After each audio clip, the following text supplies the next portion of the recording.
Assalamualaikum warahmatullahi wabarakatuh. Perkenalkan, nama saya Irman Danur Afifan dengan NIM 0498344459 UPBJJ Pekanbaru. Di sini saya akan melaksanakan tugas 2 mata kuliah Ilmu Filsafat. Dalam praktek ini saya akan membahas tentang filsafat ilmu dalam pendidikan. Peran filsafat ilmu dalam memperkuat eksistensi, keilmiahan, dan nilai pendidikan. Filsafat ilmu dan ilmu pendidikan. Filsafat ilmu membantu memahami hakikat ilmu di dalam pendidikan. Yang kedua, menjadi dasar dalam pengembangan teori dan praktek pendidikan. Dan yang ketiga, mengawasi agar pendidikan tetap ilmiah, logis, dan bernilai. Jadi dari fungsi ilmiah pendidikan atau filsafat ilmu di dalam ilmu pendidikan itu ada 3 ini: membantu memahami hakikat, kemudian menjadi dasar dalam pengembangan teori, kemudian mengawasi agar pendidikan tetap ilmiah, logis, dan bernilai. Selanjutnya, yang dimaksud dengan mengawasi dan memperkuat keilmian pendidikan, yaitu ada 3 poin. Yang pertama, menentukan objek kajian pendidikan secara jelas. Yang kedua, mendorong penggunaan metode penelitian yang ilmiah. Dan yang ketiga, menjaga validitas, rasionalitas, dan objektivitas ilmu pendidikan. Nah, itulah yang dimaksud dengan mengawasi, memperkuat keilmiahan di dalam pendidikan. Selanjutnya, memperkuat nilai dalam pendidikan. Yang ketiga, 3 poin, yaitu pendidikan tidak hanya transfer ilmu. Ini yang perlu difahami. Pendidikan tidak hanya transfer ilmu, tetapi pembentukan karakter. Yang kedua, filsafat ilmu membantu menentukan tujuan pendidikan yang bermakna. Yang ketiga, nilai moral, etika, dan kemanusiaan menjadi bagian penting di dalam pendidikan.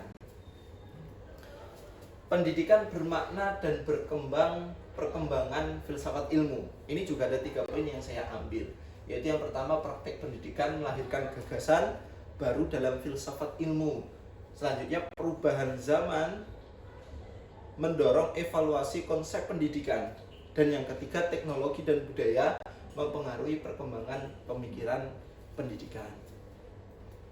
Filsafat ilmu sebagai pisau analisis. Apa sih yang dimaksud dengan sebagai pisau analisis? Yaitu terbagi menjadi 3: ontologi, epistemologi, dan aksiologi.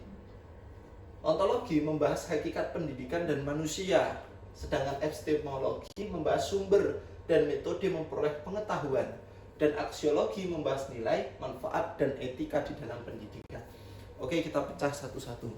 Dalam ontologi pendidikan, itu menjadi 3 poin yang saya rangkum sehingga menjadi sebuah pertanyaan. Yang pertama, apa hakikat peserta didik?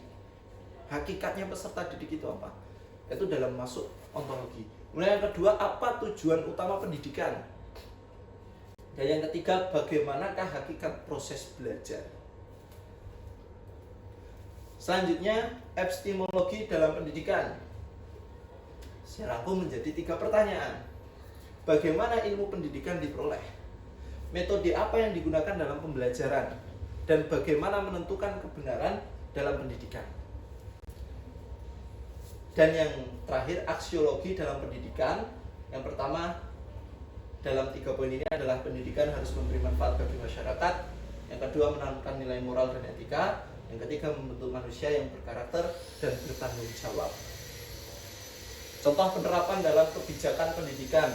Kurikulum Merdeka menekankan pembelajaran yang berpusat pada siswa. Pendidikan karakter menjadi bagian penting kebijakan sekolah, dan evaluasi pendidikan tidak hanya fokus pada nilai akademik saja. Contoh dalam proses pembelajaran, guru menggunakan metode diskusi dan refleksi. Pembelajaran berbasis proyek untuk melatih berpikir kritis. Dan yang ketiga, mengaitkan materi dengan kehidupan nyata dalam peserta didik. Ini dalam proses pendidikan. Kesimpulan, saya ambil 3, yaitu yang pertama, filsafat ilmu menjadi dasar pengembangan pendidikan. Yang kedua, ontologi, epistemologi, dan aksiologi membantu menganalisis masalah pendidikan. Dan yang ketiga, pendidikan yang bermakna akan terus memperkuat perkembangan filsafat ilmu.